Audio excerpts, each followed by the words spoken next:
السلام علیکم ناظرین، انسان کا ضمیر زندہ ہونا چاہیے اور وہ سیاستدانوں میں اگر مثال دی جائے تو خواجہ سعد رفیق ہیں۔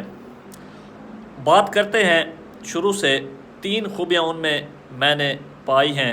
پہلی خوبی یہ، جب وہ الیکشن ہارتے ہیں تو وہ ٹویٹر پر مبارکباد دیتے ہیں سردار لطیف کھوسہ ایڈوکیٹ کو کہ آپ الیکشن مجھ سے جیت گئے ہیں اور آپ MNA بن گئے ہیں۔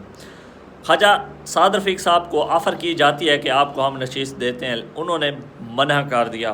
یہ بھی انسان اگر ضمیر والا ہو تو وہ یہ کام کر سکتا ہے، بے ضمیرہ لے لیتا ہے سیٹ۔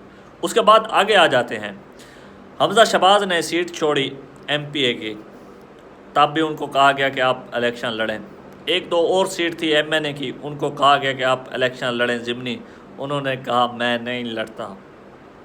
جو اصل بات میں کرنے جا رہا ہوں، 2-3 دن پہلے ان کو وزیر اعظم شہباز شریف صاحب نے کہا کہ آپ KPK میں جو سیلاب سے متاثر علاقے ہیں وہاں پر چیک تقسیم کرنے آپ جائیں، وہ چیک تقسیم کر کے آئیں۔ خواجہ صاحب گئے، وہاں پر میڈیا ٹاک کی، میڈیا والوں سے گپ شپ کی، پھر انہوں نے جو الفاظ بولے وہ کمال الفاظ تھے۔ انہوں نے کہا کہ آپ کو میں چیک تقسیم کر رہا ہوں، لوگوں میں کسی ایک شخص نے بھی فوٹو نہیں بنانا، کسی ایک شخص نے ویڈیو نہیں بنانی کہ ان کی عزت مجروح نہ ہو۔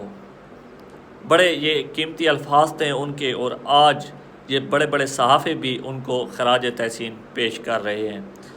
انشاءاللہ ملتے ہیں نیکسٹ ویڈیو میں۔